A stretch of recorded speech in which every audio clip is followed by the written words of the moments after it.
Okay, y'all, today we're going over a video. It was very hard to put this video together. This is my trip to Esteli to visit AJ Fernandez and all of his tobacco fields, farms, warehouses. We're going to get into that. I tried to bring you with me as much as I could. Before I get into that video, I want to say two things. One, AJ Fernandez just dropped this. You're going to see me smoke this in the video here, in this video blog, okay? This is the Figurado version of the Dorado. This is available on our site. It's one of the best cigars I've ever had. It's one of the best regular production cigars that is available to you. Smoke it. Definitely get your hands on this. This is incredible. Truly a masterpiece. Another thing I want to say is congratulations to Mr. AJ Fernandez. Cigar Journal magazine, which is basically the aficionado of Europe, just awarded him. He is the youngest person to ever receive the Lifetime Tobacco Achievement Award from them. It's a huge honor, and it's well deserved. I think you'll see that in this video. So without further ado, also one more thing. Privada Cigar Club, all of us, we have just released our first regular production catalog to all LCA stores. There are 6 products that are being advertised. There's actually 8 in the catalog. Those 2 other things cannot be sold online. We don't want pictures of them online. You'll have to find out what they are by contacting your local LCA shop and requesting that they pick up all of these brands. We cannot do this without you. You guys built this thing. This is an us thing. Hashtag we are Privada. So without further ado, let's get into the video. I'm going to watch it with you, give you a little narration, and explain some things as we go. So in order to get to Esteli, you first fly into the main city there called Managua. Now, I'm in Esteli right here, but I'm at the front of Tabacalera Annex. This is the factory that AJ put our logo on. Tabacalera Annex is his smallest factory to date. It is in downtown Esteli. None of his other stuff is are in downtown Esteli.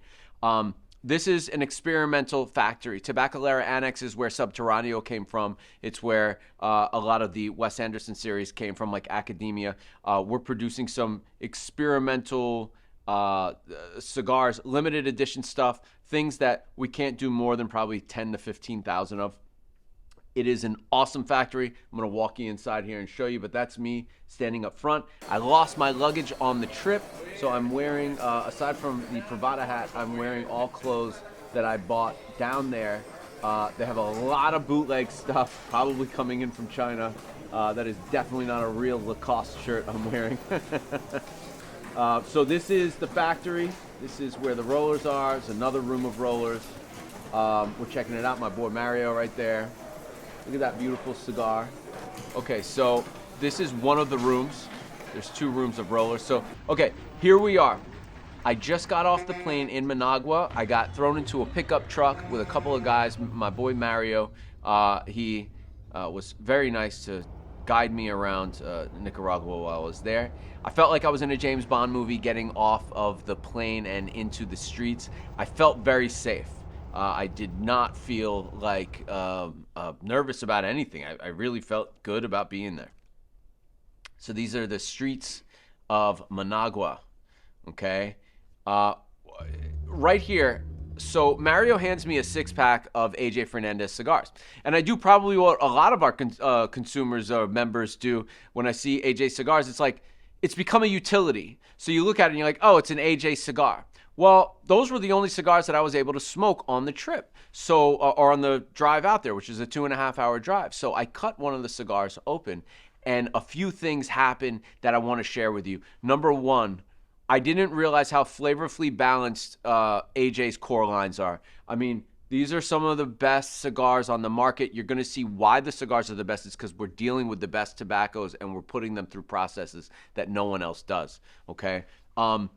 I started with that Habano Bellas Artes, and this is what I want to say. Normally, when I smoke the Habano Bellas Artes, stored in our 69 Boveda for a few months,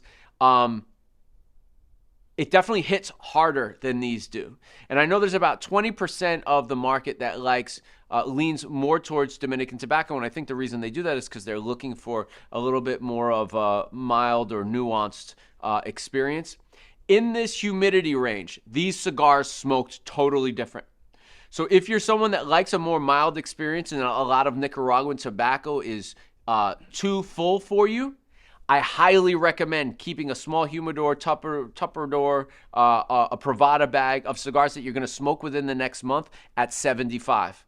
Do it. Try it. They were so much more nuanced and lighter on the palate. It was absolutely phenomenal. It was like I was smoking these cigars for the first time all over again, and I was so pleased. The next thing I smoked was the Días de Gloria.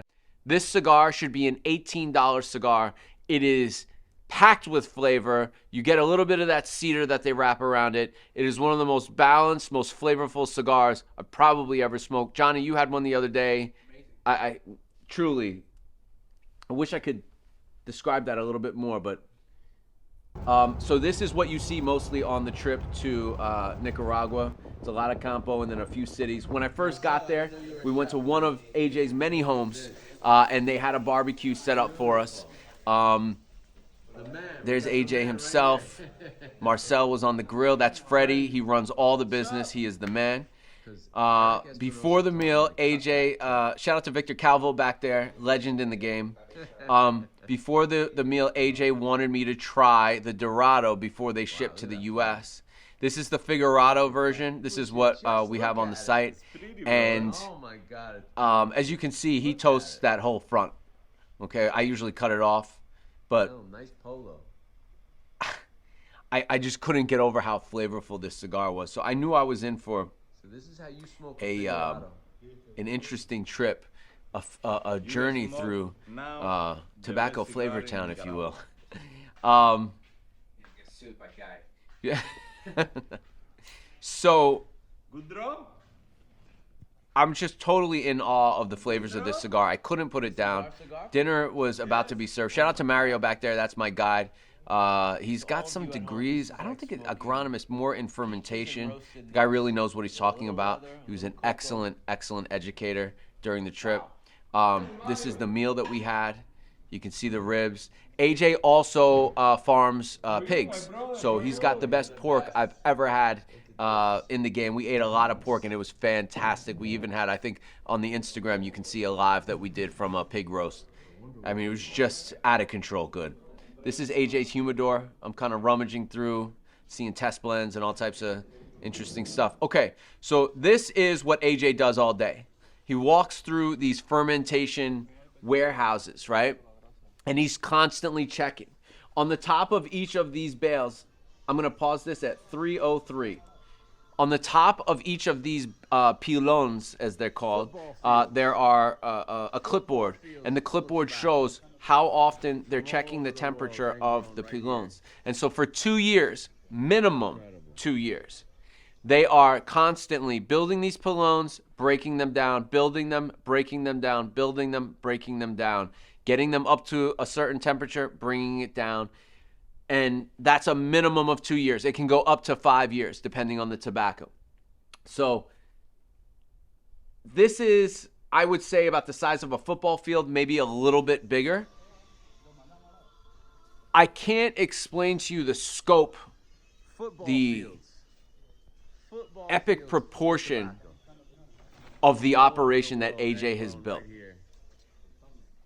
Similar to Privada Cigar Club, he's invested every single penny back into his business, but he's been doing this for almost 20 years now, okay? We're talking about a guy who came to the country with nothing. He was a bonchero, a rolero, at the table with his wife. Him and his wife started doing this. To build what this man has built, when I tell you he's got at least 30 to 50 of these football field-sized warehouses of fermenting tobacco, and what he does, a lot of his day is spent going from warehouse to warehouse, looking in the bales. The ones that are coming up soon, he takes them, he rolls a purito. I think in this clip, I'm going to go back in, he is going to take the wrapper off of his cigar that he's smoking, and he's going to put a new wrapper from one of the pilons onto the cigar. And you can see those clipboards there perfectly. That was so cool that you did that. So this is the San Latano factory. This is just one of the rooms with the rollers. I had some cigars in my pocket. I wanted to show you guys some coming soon stuff. Okay, and AJ's talking to the head of production there. They're making a lot. I mean, look at these beautiful cigars. They're just some of the most pretty cigars. So I think it's important to note. So this is some of the apprentices cigars, and they're just gorgeous. Wait till you see this one. Let's see. Does he show it to me here? Okay, so this is where the tobacco comes in to get put into cigars. Okay, and if you see here, he's holding what he's very proud of. This is really, really good tobacco that's going to be very flavorful. It's a nice dark. You see that how it gets dark at the tips like that. Truly beautiful. This cigar that he's holding here, I'm going to pause this here. This was rolled by one of his apprentices. And I comment in the video, I say, your apprentices are better than most people's rollers. It is true. If you watch the process video, the processes that take place in that video at other factories, I would say there's 16 steps in that video, 12 steps. At other factories, I believe from what I've seen, it's much less. And I want to stress this. This man is a perfectionist. What he has done here is taken a, let's call it, maybe it used to be a 5 to 10 step process and made it a 30-step process, 40-step process. In that video, the process you only see from the time the cigars, the tobacco leaves the fermentation process all the way up to where it gets put in a box. There's still what happens before the fermentation process, which is the curing. Okay, something he also doesn't waste time on. There's a shirt here I kind of stole from them. Everyone has their own color, okay, each department. And within each department, there's between 10 and 15 different jobs that go on in those departments. There's a person at each step. He's broken down steps into multiple steps. And there's a person that focuses on that each single little tiny detail. And they can see because they're used to, oh, we're doing this project this week. The tobacco has to look like this. The tobacco has to feel like this. The tobacco should smell like this. And they'll stop if something is out of the ordinary and isn't meeting the standards of that particular cigar.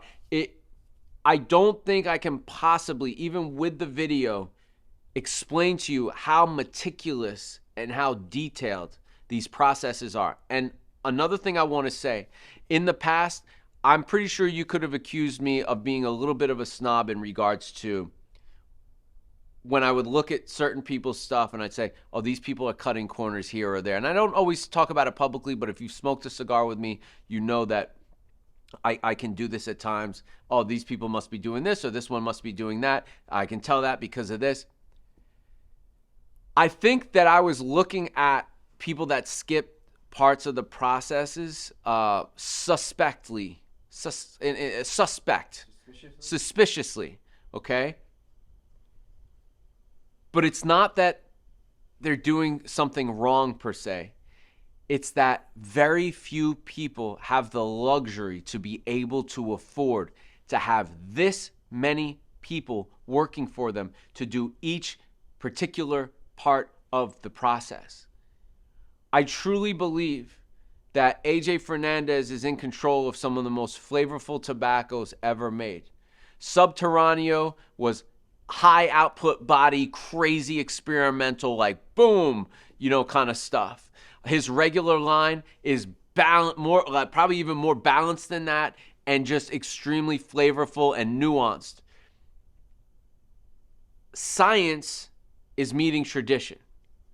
So it was one thing to be so meticulous and on top of the process to know when to pull the tobacco out of the ground, how long to cure it for, how long to ferment it for, what temperature to get each thing to. But on top of that, over the last 5-10 years, he's added science and hired, I think he has 20 engineers on site. Yeah, okay? They have seed banks.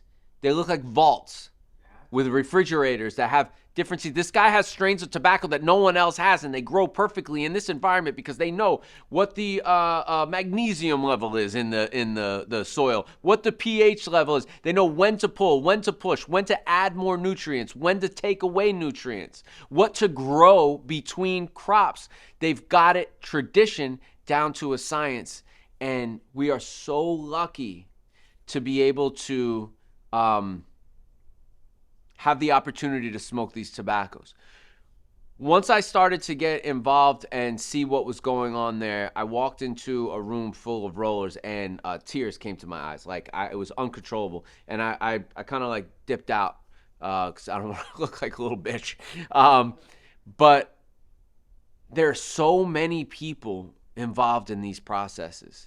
We take it for granted. Even those of us like me that truly appreciate it, we still take it for granted. We have no idea how many people are pouring their heart and soul and their passion and their daily time into these products that we call cigars.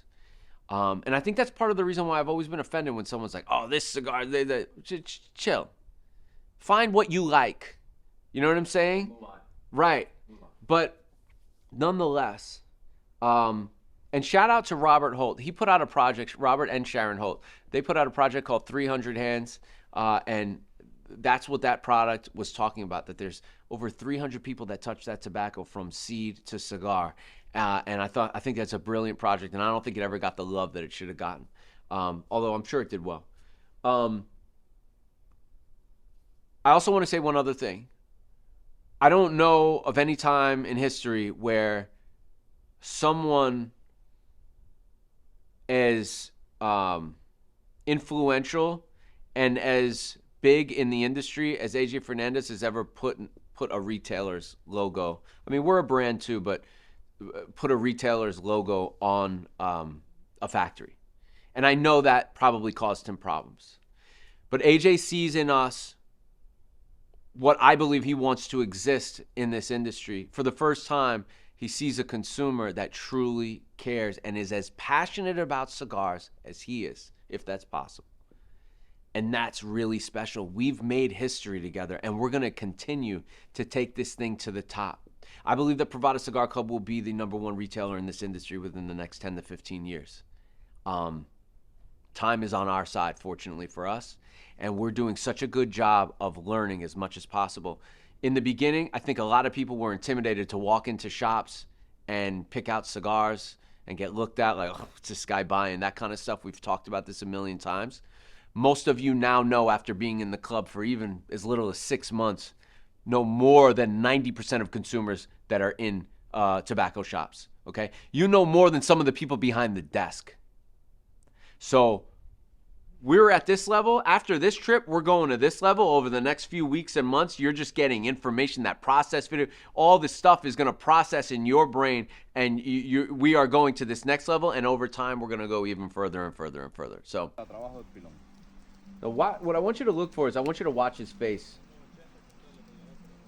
Okay?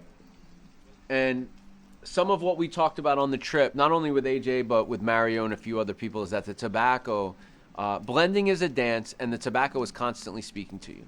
It is speaking to you in a language that, is obviously not oral. It's like any other creative process, like being a chef, writing songs. You have to know.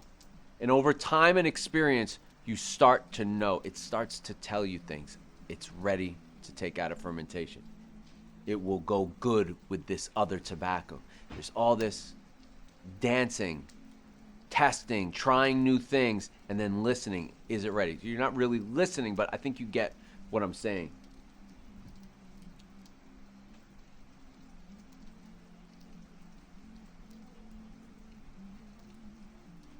So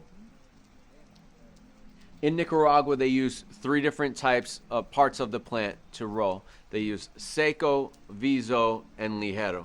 In other countries, they add a couple of things in there, medio, or whatever it's called. But just remember that. Seco, the bottom. Viso, the middle. This is the money shot, okay? And then the ligero is at the top. This is rapper leaf, people. And the ligero is going to be the strongest, densest leaf because it's getting all that sun. Now here he's showing us some wrapper leaves just right out of the piles, ready to go. And I mean, you can see how beautiful it is. And when you stretch it out, it's very pliable. So when you stretch it out on those metal rolling tables that Nick Coutro makes, that's the reason why his cigar are so beautiful. A lot of other factories use wood and other things that aren't completely even, and you don't get quite that beautiful of a thing. Also, after being there, I have to say, I'm stopping this at 7 minutes and 18 seconds. After being there, I have to say that a lot of the tobacco we get in other cigars over time, I could see where it needed more time. And time, you ever see that Gary Vee impression? You get so much time? Time? Okay, so these factories have mouths to feed, okay? They don't have the luxury. A smaller shop doesn't have the luxury of waiting another 6 months to ferment the tobacco even more. This guy does. He's got football fields of tobacco. They can wait. They can wait. They can cure longer. They can ferment longer till the right time, till it speaks to you and tells you it's the right time. It doesn't mean that those other factories are bad. It just means that at this point, they haven't built up to the point where they have the luxury of taking that time. So I just want to point that out to you guys. There's a reason why they're so beautiful, why they smoke so well. Do you know that the entire time I was down there, I didn't have a cigar tunnel or wave on me? Okay, it started to make me realize, Jesus Christ, this guy's the best. He's the best. Who's better? And by the way, there's only like 5 factories in the whole country that are, in the whole world, that are this vertically integrated from seed to cigar, and that are this talented at each portion. We all know companies that are great at growing. The cigars don't always smoke well, or the blends aren't always that great. We all know places that are great at blending, but they don't grow their own tobacco, so they don't have control of the process. Also think about how many cigars this guy sells, bro, to be that good. It's insane. And by the way, I smoked some of the cheap stuff, and I'm like, this is fantastic. Okay, so now here we are. We're driving in downtown Esteli, and this is where you caught me in that front shot, where I'm in front of the factory that bears our logo, which is... we know. Thank AJ for doing that for us. If you're a member of Privada or you support this in any way, this is your club too. This is your business too, in a sense. I mean, this is our thing. El Gallo Mas, you saw that? Okay, so this is us in the factory. I was waiting for him to show up. He shows up, and now we're talking about blending. This is one of his favorite boncheros. He loves this guy. Everywhere we went, my brother, this guy's been with me 18 years. This guy's been with me 16 years. This guy's been, and they all love him. And by the way, he can be a little intimidating, but none of his people had any problems telling him stuff that he didn't want to hear. It happens. But oftentimes that I've been with like boss of boss types, they're a little like, you don't want to bring any bad news to them. It's you know, it can be a problem. His ego is completely in check.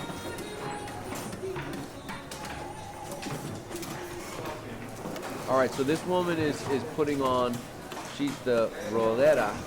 She's putting on the wrapper leaf. You can see that. She ran it through there to check the gauge. Right? And now here we go. It's going through. Putting that wrapper leaf on beautifully. And you see how flat that table is. That's what allows that perfect wrapper. They do this, it's muscle memory at this time. It's like all day long. Okay? Now she's going to put the cap on. Putting a little glue. All right? She's going to put that double cap. Get another tool, cuts out a circle. Boom. Look at that. Go through again. Boom. I know what cigar that is. And that's the cigar before it's box pressed and after it's box pressed. Unfortunately, it was out of focus. So now we're going to sit down and we're going to talk about blending. And we're going to blend the cigar together. And so he's teaching me a lot of stuff. The most important part out of it was what I already taught you, which is the seco, the viso, we had them. Okay, so those are the 3 parts of the plant. Grown in different regions, that same plant can have total different flavors and aromas and everything. So he's gonna make for me, I'm gonna speed this up because he's gonna make for me 3 different cigars. I just sped up to 11:52. He's gonna make me 3 different cigars. And he's teaching me how to bunch properly.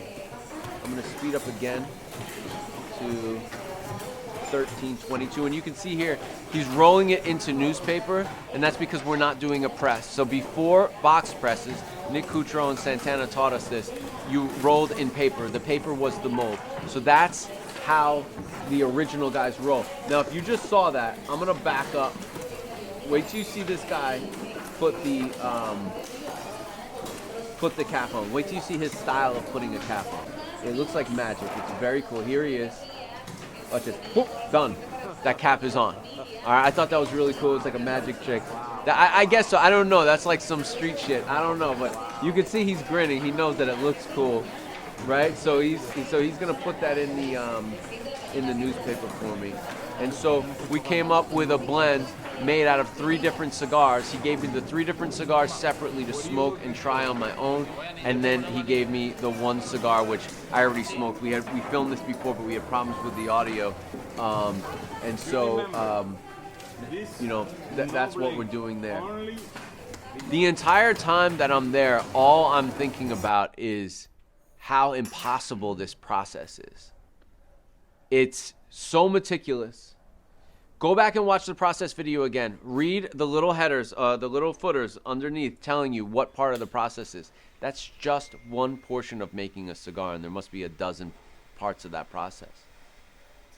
Cigar takes, average cigar that you're getting out of the AJ Fernandez factory, I can't speak for most other factories, but it's about 3 years. The tobacco's about 3 years aged by the time you get it. I was curious about one thing. Yeah. That factory you went to, is that the only one he has as far as like... No, that's Tabacalera Annex. That's where you made your cigar. That's where we're making our cigars. It's experimental. We're doing a lot of limited run stuff, and it's in downtown Esteli. I see that warehouse. Do you have multiple warehouses and multiple rollers like that, or is that the only? Oh my gosh. So he's got Tabacalera Fernandez next to his home in Esteli, and I think that employs 1,500 people just there. He's got San Latano. There's another like 1,200 people, I think, or 1,000 people. I think all in all, he's at like 2,500 people, something like that. Close to 3,000 people. As far as tobacco warehouses, the man has 30 to 50 football field size, and he's building them by the day. He's got it all. The guy's got it all. Then he's got the most beautiful curing barns you'll ever see. You drive by and you're like, wow, it's just so impressive. And I think that's one thing that Nicaragua, what they claim to me that they get right is the curing barns. In a lot of other countries, they're more like huts and they're harder to control, which is the reason why a lot of other countries have the wrappers are so discolored. Okay, and that happens apparently from during the curing process. That can happen. And then you can also age some of that out in fermentation. You can also age some of that out in where you put the white bales on the shelves. Those go there for 6 months to a year to breathe. Just let that tobacco age. Okay, it's got to calm down a little bit. So we went to this restaurant. It was really cool. Johnny can add this in later. This is where all of the cigar industry people go. They go to this steakhouse in the middle of Esteli, and you can see on the wall they have all the different bands of all the different cigars that, you know, the owners come and have dinner at their place. I had an amazing meal there. At times the lights would go out in the whole town. It was crazy. So I'll show you some of that in video. But overall, the overall experience that I want you to gather, I knew the entire time I was there was no way for me to explain to you the epic proportion in which this thing operates. It is Ford. It's that big, okay? It's multiple locations of thousands of people, of hundreds of buildings, of millions and millions and millions of pounds of tobacco. And they've gotten the science and the luxury of time on their side. And it's truly, I mean, this man has dedicated his life to creating the best tobaccos. If you're a cigar smoker now, this craft cigar revolution, this movement that we're in, you're getting the best cigars of all time. Whenever I meet with an old timer in this industry, I ask them, and they tell me that these are the best cigars. The cigars over the last 15 years have gotten so much more flavorful, and part of that is because of the science being added in. We have a state-of-the-art facility here. This man has put our logo on his on a factory. He's working with us in collaboration. We're very, very, very lucky. The factory is open to us. We can go there. We can do all types of stuff. This is an amazing opportunity. I look forward to sharing more of the cigars that come out of the annex and AJ's mind with you. And I'm just so honored, and you should be too. Part of the reason why he works with us is because of you. He sees what's going on in this craft movement that, whether you want to call it that or not, you're a part of. We care more. We want to know more. And it's a beautiful thing. I don't think that there was any way for me to do this to get to really show you everything. But over time, we'll be taking more video down there and going down there more often. And I hope that you're all proud of yourselves. I don't know of any other business that's its members have shaped so much. I'm proud of that. It helps me to help you. Your emails giving me constructive criticism, giving me just criticism at times. I listen to all of it, and we're in a really good spot. What's going to happen in the next year is going to blow all of your effing minds, okay? I think we've had a few mind blowers this year, but what's going to happen going forward is going to blow all of your effing minds. We're children right now. We're about to hit adolescence. Who's ready for that? If you're with me, leave AJ Fernandez a comment below and thank him for welcoming us into his home, into his factory, into his passion. He has written on all of the facilities down there. Passion, discipline, great tobacco. I think those are, it's a mantra we can all live by. Hashtag we are Privada, hashtag we are family, hashtag we are the industry. Peace.